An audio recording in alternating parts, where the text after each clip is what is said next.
Alright mga boss, another puzzle na naman, panibagong puzzle na naman ang ating isosolve ngayon. Yan, yung nakikita nyo sa harapan, yan ang ating puzzle na isosolve. Ang rules, unang sulong ang pula, tatalunin itong itim.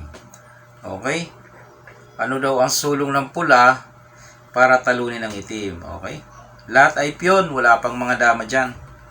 Okay, so ano ang nakikita nyo mga boss sa palagay nyo? Ano ang magandang sulong ng pula para talunin ng itim? Parehas lang naman ang pyesa, walang lugi, no? Siyam.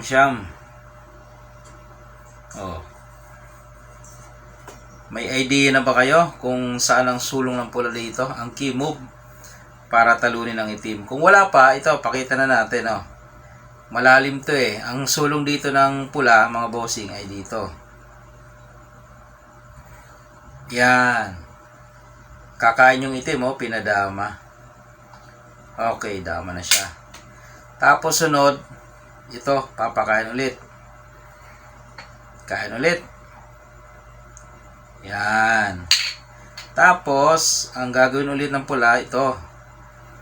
Oh, puro sacrifice move yan. Mamaya yan babawi. Kaya naman ng dalawa. Yan. Pagkain ng dalawa, ibibigay ito. Yan. Kakain ng itim. Okay? Kakain naman ng pula ng dalawa. 1, 2. Kakain ng itim. Yan. Hey, yan o. Kitang-kita na o. Anong isusulong ng pula? Siyempre yun. Nakaumang na yan. So, pagkain ng dama, 3 mga boss. 1, 2, 3. Dama siya dito. So, yung 4, wala na. Puro pakain ang mangyayari, no? Pakain. Kain lang. Puro kain ang mangyayari yan. Dito siya. Kahit hindi mo na igalaw yung dama, dyan na lang yan. Dito siya. Sacrifice move. Kain dalawa.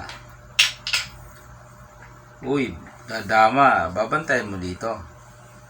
Sa pagbaba niya, lock, talo. Alright mga boss. Yan yung isang magandang puzzle, no? Maganda yung naging solution niya. Medyo malalim. Okay. Pa-follow and share mga bossing, no? Follow, like, and share tayo dyan.